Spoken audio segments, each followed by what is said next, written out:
D'accord, donc bonjour, merci d'être avec nous. Aujourd'hui, on va faire un enregistrement de la session pour une session d'information. Je crois que cette session, c'est la 18e session, si je ne me trompe pas. Et on va avoir c'est ça, cette 18e session qui sera pour visionnement plus tard sur YouTube pour nos membres de notre réseau. Euh, donc, c'est ça, je te passe le micro. Merci. Moi, je m'appelle Katia Goulet et je suis ergothérapeute au programme de santé mentale externe à Montfort. Je suis ici aujourd'hui pour vous présenter notre nouveau groupe, donc le groupe de rétablissement par l'activité pour la psychose, donc le RAP. Le slogan de notre groupe est favoriser la participation à la vie quotidienne. Donc, avant de commencer, je voulais vous expliquer un peu pourquoi nous avons décidé de créer ce groupe. Donc, en gros, la population des personnes avec psychose est vraiment prédominante dans nos services, tant dans notre clinique externe qu'au département de santé mentale interne. Moi, personnellement, j'avais beaucoup de références en ergothérapie pour des clients avec des diagnostics de troubles psychotiques et ou des épisodes psychotiques qui venaient me voir, surtout en raison de leurs symptômes négatifs. Euh, Puis on a réalisé qu'il y avait plus de services de groupe pour cette clientèle-là, surtout la population francophone. Donc, avec tout ça, on a déterminé que, on avait les clients, on avait le besoin, il y avait des manques dans la communauté. Donc, on a déterminé qu'une approche de groupe permettrait de mieux desservir la population, permettrait de travailler sur l'activation des clients dans leur quotidien, tout en favorisant l'aspect social qui est super important et nécessaire chez cette clientèle. Donc, un peu, c'est quoi? L'intervention de groupe a été créée par l'ergothérapeute Sue Parkinson pour des personnes avec des troubles de santé mentale. L'idée est qu'on veut améliorer le bien-être de nos clients en utilisant la valeur de la participation aux activités significatives. Donc, ce programme va offrir aux participants la possibilité de réfléchir à leur participation occupationnelle et à son impact sur leur santé mentale, ainsi qu'à explorer et discuter des choix de vie sains qui répondent à leurs besoins. Donc, on va mettre l'accent sur la participation au groupe. Le programme encourage l'engagement dans diverses occupations, donc au niveau des soins personnels, des activités productives et des loisirs. Et l'objectif du groupe est que vraiment, en explorant les activités dans ces différents domaines d'activité-là pendant le groupe, que ça va favoriser leur engagement occupationnel dans leur quotidien à l'extérieur du groupe. Donc, un peu par rapport au format du groupe, on va offrir deux groupes, un en français et un en anglais. Ça va être des groupes ouverts, ce qui va permettre que ça va aller plus vite au niveau des références. Les séances vont être une fois par semaine pendant une durée de 8 semaines. Et ça va être des séances de 2 heures, de 1 heure à 3 heures, généralement, avec une pause au milieu. En général, les séances, on va commencer par de la psychoéducation par rapport au sujet de la séance. Et après ça, des discussions de groupe pour discuter c'est quoi les avantages de participer à ce domaine d'activité-là, c'est quoi les obstacles chez les clients et on peut même faire la résolution de problèmes pour ces obstacles-là. La deuxième partie des séances, ça va vraiment être des activités expérientielles. Donc, on va mettre les clients en action par rapport aux différents domaines d'activité. On va aussi avoir des devoirs hebdomadaires pour favoriser l'intégration de ces domaines d'activité au quotidien. Et c'est sûr qu'on pourra modifier les devoirs selon les objectifs personnels des clients. L'équipe est composée d'une ergothérapeute, d'une travailleuse sociale et d'une infirmière sous la supervision d'un psychiatre. Et les séances auront lieu à la clinique de santé mentale externe à Montfort. Donc, ça va être en personne à Montfort. Au niveau des critères d'inclusion, donc on demande qu'il y ait un diagnostic d'un trouble psychotique tel que schizophrénie ou trouble schizoaffectif et ou un diagnostic antérieur d'un épisode psychotique dans le contexte d'un trouble bipolaire, de dépression, psychose induite par substance, peu importe là. Donc, on a au moins besoin d'un passé d'un épisode psychotique. Et les clients doivent aussi être capables de faire preuve d'un certain degré de tolérance pour être capables de participer au groupe. On a quelques critères d'exclusion, donc la consommation de substances interférant avec la participation au groupe. On ne demande pas zéro consommation, mais ils doivent être capables de venir au groupe sobre et être sobre pendant des moments de la semaine pour être capable de pratiquer ce qu'on va voir dans le groupe. Si jamais vous n'êtes pas certain si la consommation de substances est trop excessive ou pas pour se faire accepter, vous pouvez quand même référer les clients et on pourra faire le tri une fois qu'on reçoit les références. Un autre critère d'exclusion est le diagnostic de psychose postpartum. Ça, c'est parce qu'on a déjà haut de service à notre clinique de prénatalité.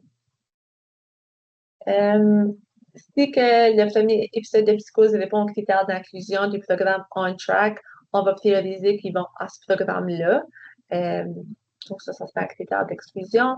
Est-ce qu'il y a des comportements agressifs et ou impulsifs actuels qui pourraient être un obstacle à leur participation au groupe? Ça va être un critère d'exclusion. Et finalement, s'il y a des charges légales actives contre la personne, on va demander d'attendre que ça soit résolu avant de les référer, mais on accepte les situations de probation. Si vous ne savez pas comment faire des références à la clinique de santé mentale externe, vous avez juste besoin d'aller sur Google, taper Montfort clinique de santé mentale et vous allez avoir le document de référence qui est disponible là.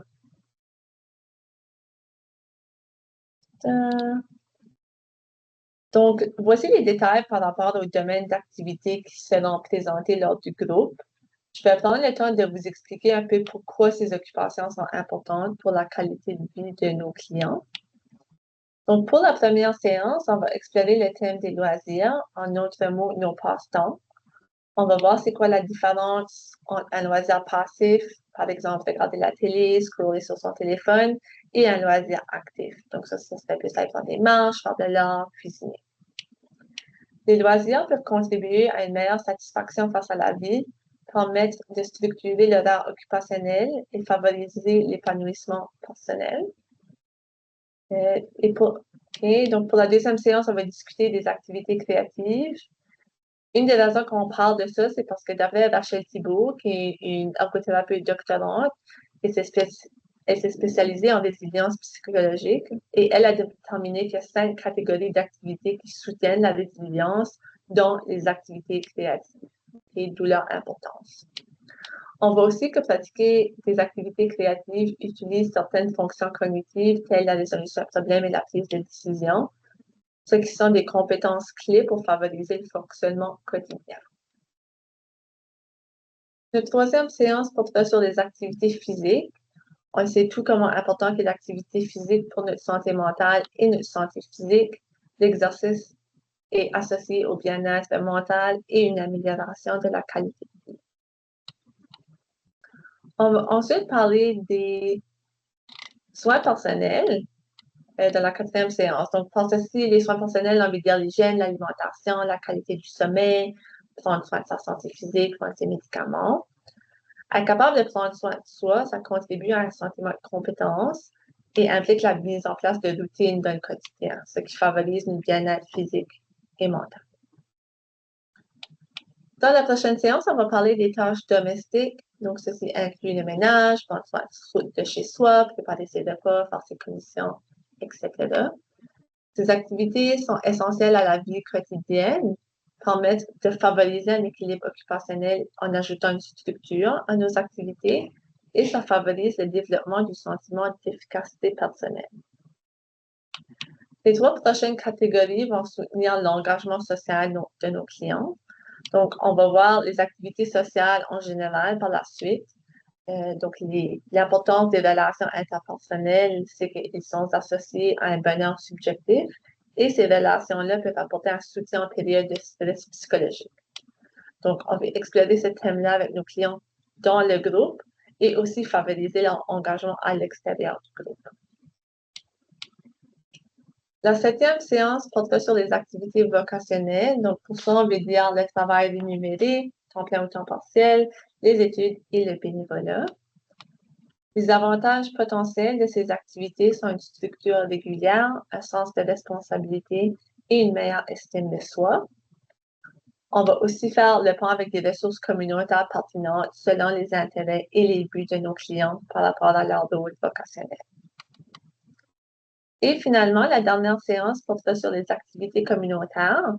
Le but est de favoriser l'inclusion sociale de nos clients afin d'améliorer leur équilibre occupationnel, promouvoir leur autonomie et optimiser leur sentiment d'efficacité personnelle.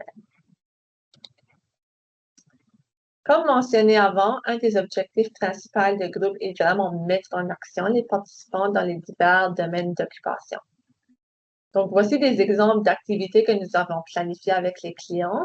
C'est sûr que ces activités-là sont sujettes à modification selon les saisons et selon les intérêts de nos clients. Donc, par exemple, pour le module de loisirs, on va pratiquer du jardinage, soit intérieur ou extérieur selon les saisons. On pourrait aussi faire des jeux d'équipe tels que du Pictionary ou des jeux de pochette. Pour des activités créatives, on planifie des activités de photographie créative, de bricolage de mosaïque, par exemple. Pour les activités physiques, on planifie faire des activités de Zumba, de Tai Chi ou de danse. Ça va aussi selon les intérêts de nos clients, qu'on peut aussi modifier ces idées-là. Au niveau du domaine d'activité domestique, on veut mettre en pratique leurs habiletés fonctionnelles et cognitives. Donc, on va leur demander de planifier un horaire de repas pour leur semaine avec une liste d'épiceries associée selon un budget fixe. Au niveau des soins personnels, certains sujets de discussion seront les guides alimentaires canadiens et les stratégies d'hygiène de sommeil. Donc, on peut pratiquer, par exemple, des exercices de relaxation en groupe afin de les faire vivre l'expérience pour encourager l'utilisation de ces exercices pour favoriser une bonne qualité de sommeil. Pour les activités sociales, on a plusieurs activités en tête, mais on planifie faire une activité de cuisine, d'autres activités possibles, c'est des jeux de société en groupe afin de favoriser la communication et le travail d'équipe. Pour les activités vocationnelles, on va leur demander de faire un jeu de rôle d'entrevue pour pratiquer ces habiletés et ou commencer à les développer selon nos clients. Et finalement, pour les activités communautaires, nous avons déjà fait certains liens avec des organismes qui nous présentent leurs services et ou qu'on a visité les lieux. Donc ça va être quand même super pertinent pour nos clients. Et on demeure à la recherche d'organismes communautaires intéressés à nous faire part de leurs services pour nos clients. Donc, si c'est quelque chose qui vous intéresse, vous pouvez toujours nous contacter à la clinique. Donc, ça, c'est pas mal ça pour le groupe. On va commencer le groupe en septembre 2025. On continue à accepter des références. C'est un groupe ouvert. Donc, le but est que vos clients n'aient pas besoin d'attendre super longtemps sur une liste d'attente. Et si vous avez des questions, n'hésitez pas à contacter notre service à l'hôpital Montfort. Merci.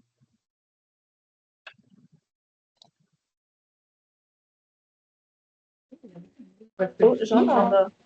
Ah bon, là, j'entends. Il y a beaucoup de bruit à ce que tu fais, donc je vais arrêter l'enregistrement maintenant. Mais merci beaucoup pour votre temps. Et puis, c'est ça. Est-ce que vous pouvez donner peut-être quelques exemples de services ou des choses que vous aimeriez accepter des organisations communautaires? Vous dites qu'il y avait une liste d'exemples d'activités, de services. On avait vu d'autres juste pour nous donner de meilleures idées. Pour les activités qu'on va offrir? Oui. J'ai pas une liste plus que ça, mais si jamais qu'on a, on pourrait vous l'envoyer. Ça serait parfait. Mais oui, on peut l'envoyer lorsqu'on l'a. Merci beaucoup pour votre temps encore. Et puis, c'est ça, on espère que les personnes qui étaient à la session d'information et qui vont visionner l'enregistrement auraient retenu beaucoup d'informations. Sinon, est-ce qu'il y a moyen de rentrer en contact avec vous ou peut-être l'équipe à Montfort?